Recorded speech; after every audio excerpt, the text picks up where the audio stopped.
Garrett Mitchell was sideways at 188. Smoke pouring off the right rear, wall rushing up, and the guy just caught it. Car snapped back in line like he'd rehearsed the whole thing. Field blew past him. Nobody in the booth even breathed for a second. That was Cleetus McFarland at Daytona. Love him, hate him, doesn't matter. That moment grabbed you.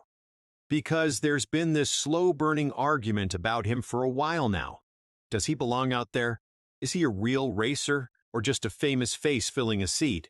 That save didn't settle anything for good. But it made the whole debate a lot harder to dismiss. So if you don't know Cleetus, real name Garrett Mitchell, here's the short version. He's a YouTube guy who built something most people in motorsports never pull off. Millions of subscribers. Bought a whole racetrack in Florida.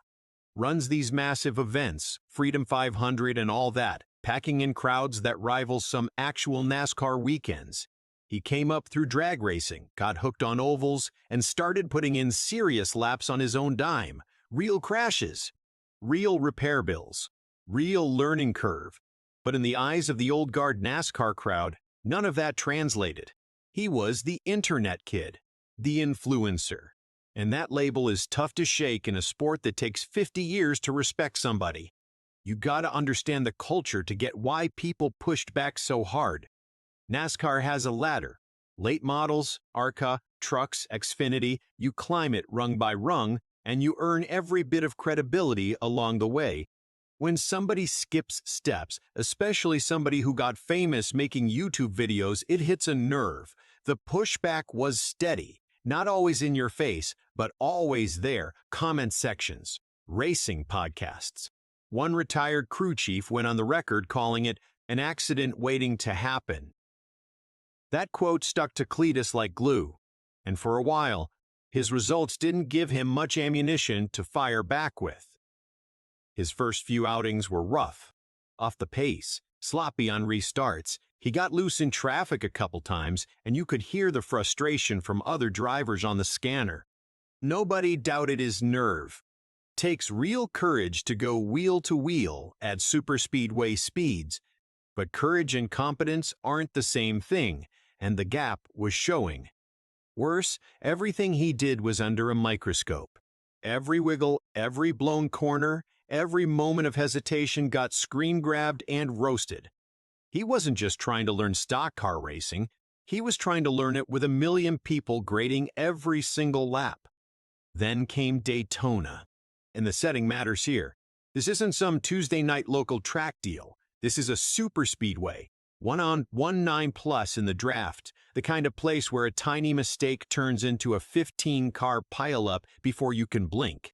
He was running mid-pack, holding position, staying clean, which itself was a step forward nobody really acknowledged. Then the car in front of him got loose off turn 2. The air went weird. His back end kicked out, and all of a sudden he was looking at concrete from an angle that makes you hold your breath just watching it back. Experienced Cup veterans wreck right there. That's just what happens. Cleetus didn't. He gathered it, kept it off the wall, kept it away from the cars beside him, and slotted right back into the draft. Smooth. Quick hands. No overcorrection, no panic. You watch the in-car and it's just pure reaction. The kind of thing you can't fake. And that's where the story shifted. Not because a save at Daytona is some unheard-of thing.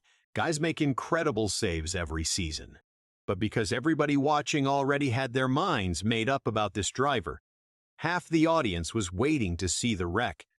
Waiting to screenshot it, quote tweet it, use it as proof that he had no business being on that track.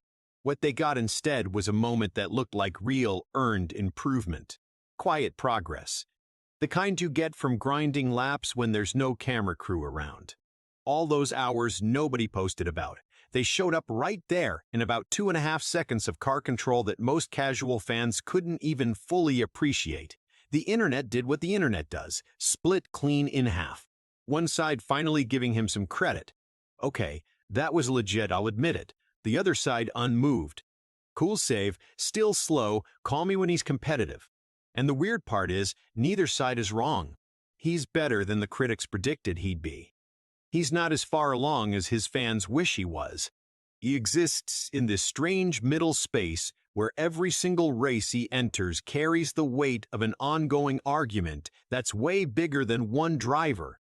That's what makes the next chapter interesting. He's got more starts lined up.